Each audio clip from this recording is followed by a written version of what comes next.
At the start of the year, I made a goal. I was going to beat 10 different platinums. For those who don't know, platinums are the final trophy you get after completing all the trophies in a PlayStation video game, be it on PlayStation 3, 4, or 5. Those trophies are widely sought out. There's loads of videos online of people trying to do platinums because they are the 100% completion-esque thing of the game. Even though you're not 100% completing the game, it is essentially what you would consider 100%ing the game. That is what a platinum is. So take that into mind as I made a goal to complete 10 different platinums from 10 different difficulties. Now, there's another thing for those of the uninitiated. Each platinum has a difficulty ranging from 1 all the way to 10.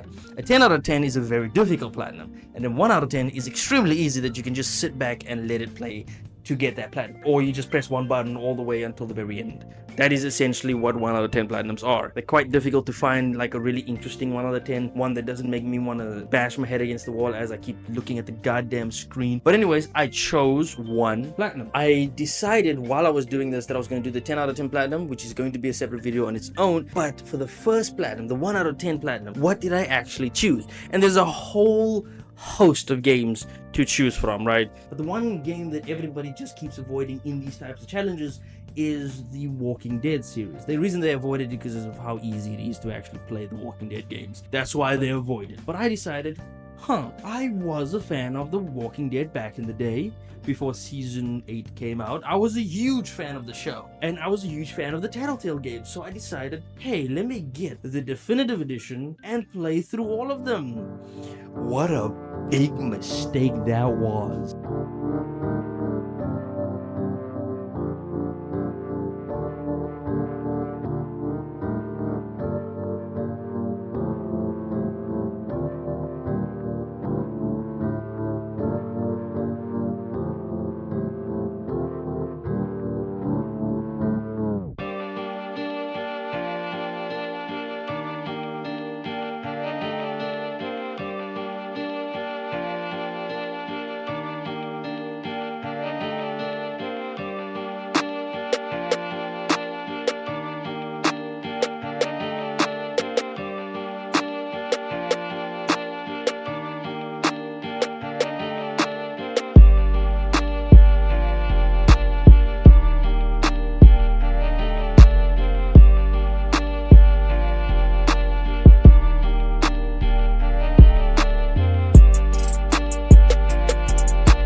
Okay, because now I've grown a grudge against these games. The first season, okay, I actually didn't mind it. It was an okay season. Yes, it was very frustrating to realize at the very end that where your decisions are being thrown back at you by a character that's far worse than you are. So that was annoying. But then you get to season 2 and it's okay, this is interesting. But then all the adult characters are just dumbasses for some goddamn reason. None of them were interesting except for one, Kenny. He's like the only interesting character where all the others will either die or betray a child.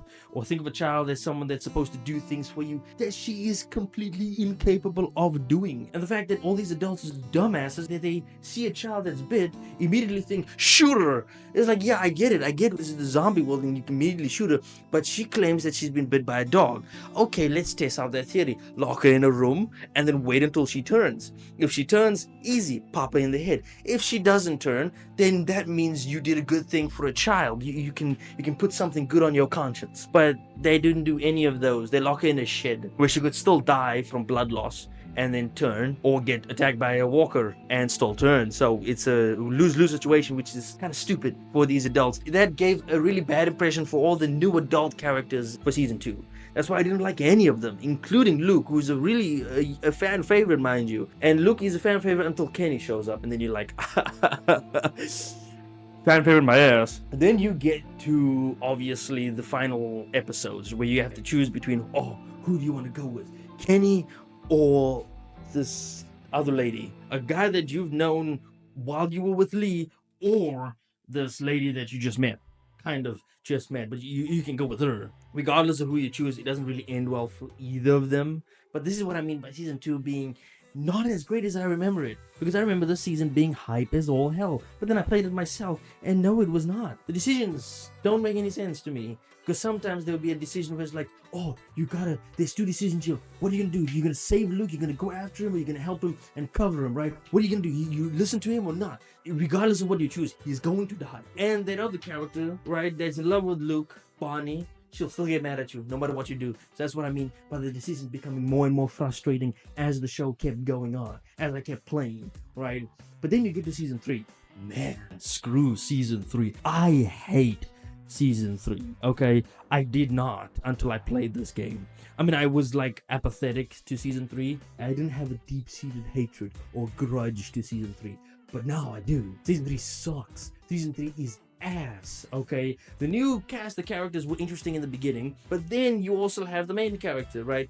And you can sort of see who the game is telling you to side with, who is a good choice. And even if you do try your damnedest to be the best, kindest uncle to goddamn Gabe, he will still rat you out. Even if he doesn't rat you out there, he will still do something for the other characters to get mad at you and then rat everybody out. Regardless of what you do, whether or not Conrad is there or not, you will still do something, you will reveal something that will get everybody mad at you for. Which is, again, that's why I said, the decisions, man, in this game drove me nuts as to whether or not things will change. But they don't particularly change. You will always end up with the same decision at the very end. Go with your brother or his wife. So it's like, well, do you choose brotherly love or his wife? Well, the brother is an actual psycho. Can't you see? Why would you choose the brother? It's definitely, you gotta make sure that the wife is alive. And if you choose your wife, if you choose your brother's wife, which I still feel is weird, but if you choose your brother's wife instead of your brother, then Gabe dies alongside your brother. They both die, essentially. But if you choose your brother and you choose to save your brother, Gabe lives, so does your brother, but then his wife dies. So do you want to save your brother's wife, who the game is like, yes, go for it. That's exactly what you want. Go for your brother's wife. Or save your brother. It depends on you. I don't know. You can choose. Neither of those options are great, mind you. Neither of them. But the main point of being in this game, me playing it in the first place, is because Clementine is there. And the game tries to make it seem like siding with Clementine is the good thing. But every time you side with her, every time you agree with her and you side with her, bad things happen, right? For the story. Everything goes sideways. It doesn't matter if she leaves you for a little bit, she'll eventually return. You can still just keep her with you the whole time. But even if you do keep her with you, she'll be in the background. You see what I'm saying? The decisions make no sense, or they don't matter whatsoever. And that's what pissed me about specifically season 3. But then, obviously, season 4 is not yet out. We're not going to play season 4 yet. Season 4 is the death of this company, but we're not going to play season 4 just yet. What are we going to play is the Michonne story. That's where the good shit is at. Man, you know Michonne, she's from the show. You know that the katana lady, bro. It's Michonne, man. Aren't you excited? Oh, God. I don't even remember half of the Michonne story, mind you. I tried. To be fair, I didn't really try. I was bored out of my mind, and I wasn't really paying attention to the Michonne story. But most of the time, it was just, oh, Michonne. Her kids or something like that. I don't really remember. I played through the entire thing. I just don't remember half of it, okay? The only time I was awake was when the guy got shot in his head, and because it came out of nowhere, that's why I was awake in the first place. So, it surprised the hell out of me. I wasn't expecting it. It's just that entire game, that was the only highlight, and that was only in episode 2. I could care less about the rest. I'm not the only one. No one played this, because it is only 3 episodes when I believe there was supposed to be more, so they cut it down to only 3, if I remember correctly, back in the day. But then, we have season 4, the final season. I was super excited for this. I never played season 4. I never did. Like, I never properly played season 4. I never watched somebody else play it. So this was my first kind of experience with season 4. I never saw the ending. So for me, I would be like, okay, I'm interested to see what decisions I would make. And most of the time, I would lean in the decision of siding with AJ no matter what. So I said this in the beginning of the stream. I will side with AJ no matter what happens. If he does something wrong, I will side with AJ, because that's exactly what she would do. It makes sense with Clementine's character. She would side with AJ more than anybody else. It doesn't matter who they are. She will always side with AJ, because that's the type of character you sort of get from Clementine. That's how I read it, at least. But the game seems to think it's a bad idea to side with AJ. He shoots the shit out of this one kid. Forget his name, Marlon or whatever. He shoots the shit out of him. I'm like, good job.